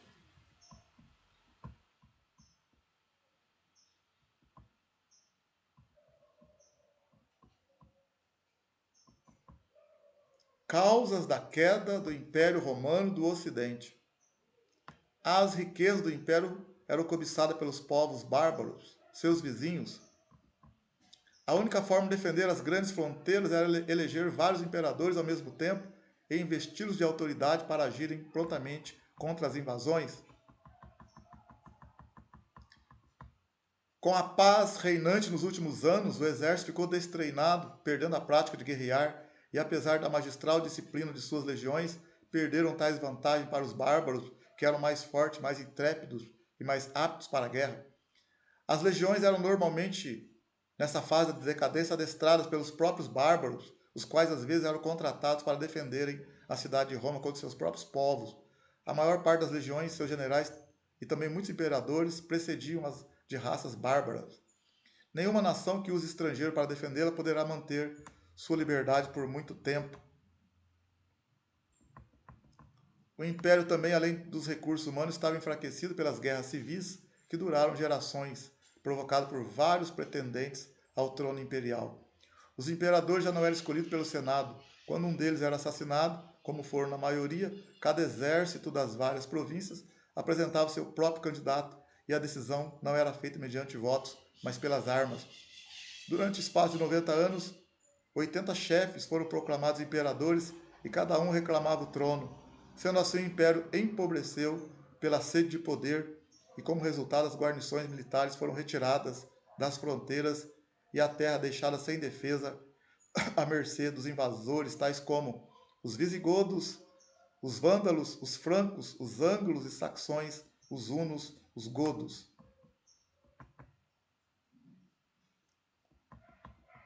No ano 476, uma tribo de germânicos pequena, os Érulos, dirigidos pelo rei Odoacro, apoderou-se de Roma, destronando o menino imperador Rômulo, conhecido por Augusto Pequeno ou Augusto. Odoacro tomou o título de rei da Itália e desde esse ano 476, o Império Romano Ocidental deixou de existir. O Império Oriental, que tinha como capital Constantinopla, durou até 1453. O Império caiu, porém a Igreja ainda conservava sua posição imperial. Então você vai ver, né, as disputas internas, na verdade, enfraqueceram a defesa de Roma, né? O exército destreinados também, né? O afastamento dos seus limites, né? Fizeram com que houve um enfraquecimento de Roma. E os bárbaros, as intenções dos bárbaros, que já eram anteriores de atacar Roma, foram ali então, entrou em prática. E o que aconteceu? Esse Odoacro aqui entrou ali e destronou o menino e se apossou do Império Romano do Ocidente. Então o Império Romano do Ocidente caiu por vários motivos que nós citamos agora. E existem várias situações juntas, não foi uma coisa só não, foram várias, né? A questão social, o enfraquecimento do exército, a questão social, a questão das riquezas de Roma, o desinteresse também e o interesse dos estrangeiros pelas riquezas de Roma ao mesmo tempo. Uma junção de fatores fez com que o Império Romano do Ocidente caísse. Mas a igreja não caiu, a igreja estava firme, como uma instituição forte dentro de Roma. Tanto a do Oriente como a do Ocidente. Agora, o Império Romano do Oriente permaneceu firme, cuja capital era Constantinopla, que só vai cair, Constantinopla só vai ser tomada lá no século XV, em 1453, pelos otomanos. Mas isso é uma questão a ser vista depois. Tá ok? Então, nessa aula de hoje, vamos fazer aqui uma revisão geral, porque você viu quantas coisas nós falamos. Mas muitas dessas coisas aconteceram paralelamente, simultaneamente. Mas vamos ver aqui de forma geral e resumida, agora aqui, o que nós trabalhamos hoje nesse vídeo para poder fixar os nossos conhecimentos. É claro que vamos ter que ver e rever o vídeo, mas vamos dar uma olhadinha aqui de forma resumida o que nós já estudamos hoje.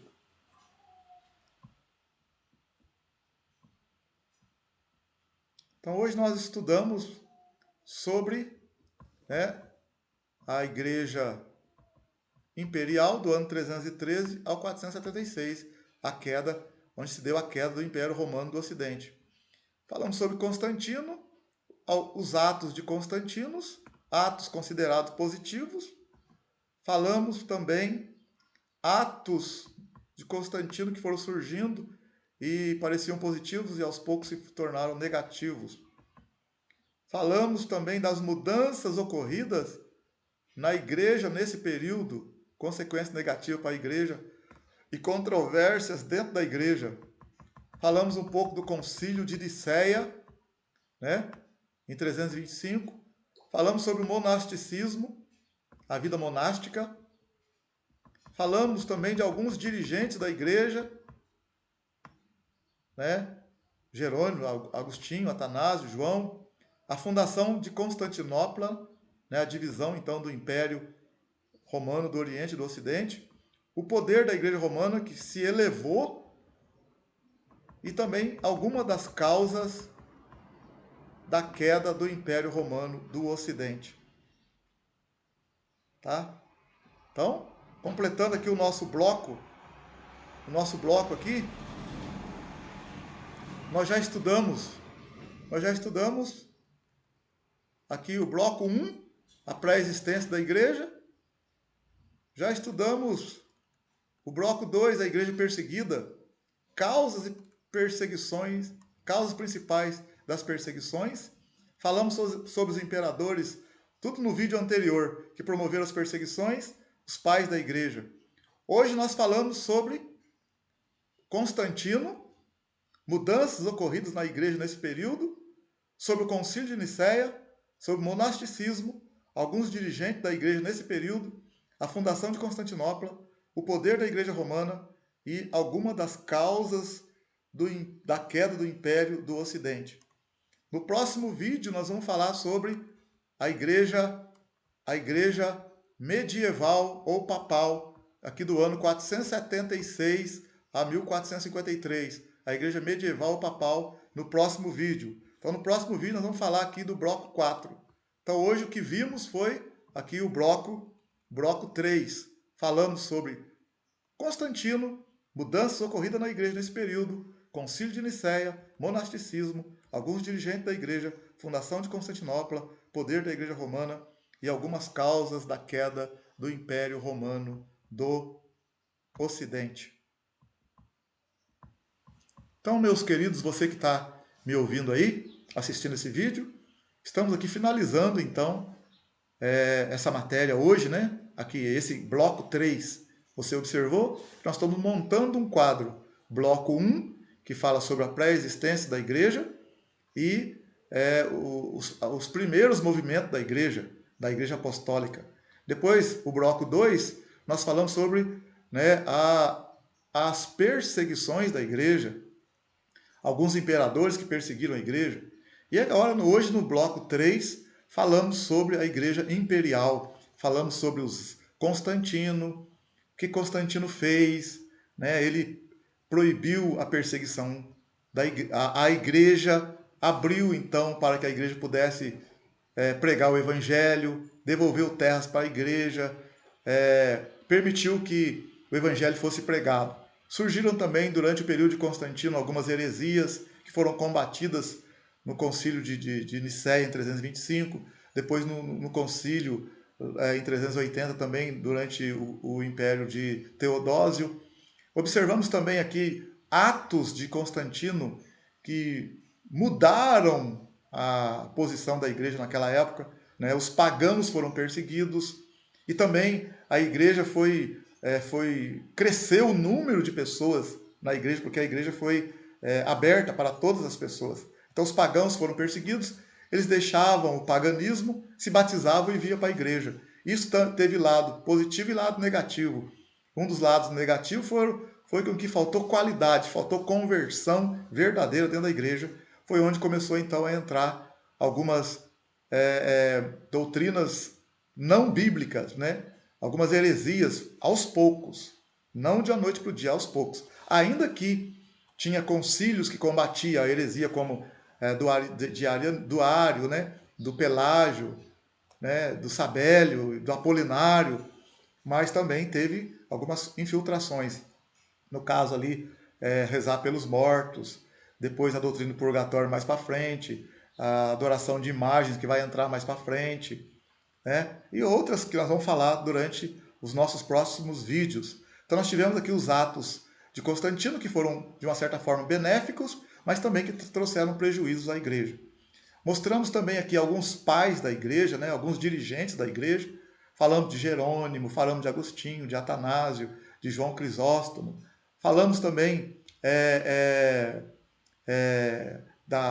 algumas das causas da queda de Roma, né? Falamos da divisão do Império Romano do Oriente, capital Constantinopla, a fundação de Constantinopla, né? A fundação de Constantinopla e a nova capital, segunda nova capital, que se tornou primeira depois. Então, a divisão do reino, o Império Romano do Ocidente, capital Roma, e do Oriente, capital Constantinopla.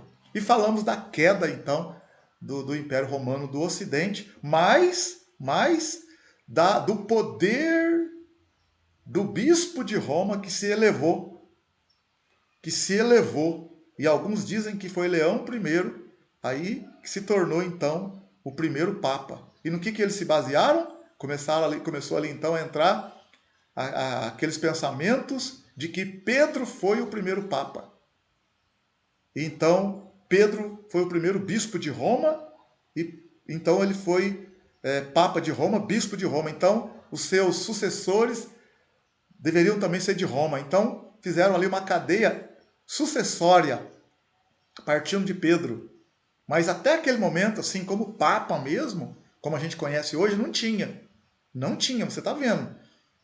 Que a igreja ela vai se tornou romana a partir do século IV, com Constantino, e vai ser oficializada a religião cristã no governo de Teodósio, a partir do ano 380, 390. Então, o Império Romano vai oficializar o cristianismo como religião do Império Romano. Mas você vê que antes de Constantino, a igreja não era romana. A igreja era perseguida pelos romanos. Ela se torna romana. E o bispo de Roma, então, vai se levantar, vai se destacar e vai surgir, então, a questão do papado a partir daí. Ok? Então, finalizamos esse vídeo. Dá uma olhada nesse vídeo, dá uma revisão aí. Além desse vídeo, temos outros 2 vídeos anteriores a esse. E depois nós vamos fazer um quarto agora, entrar no quarto bloco e dar sequência até a tomada de Constantinopla. E depois fazer outros vídeos até chegar nos nossos dias de hoje. Ok? Deus abençoe. Um grande abraço para você. Deus te abençoe.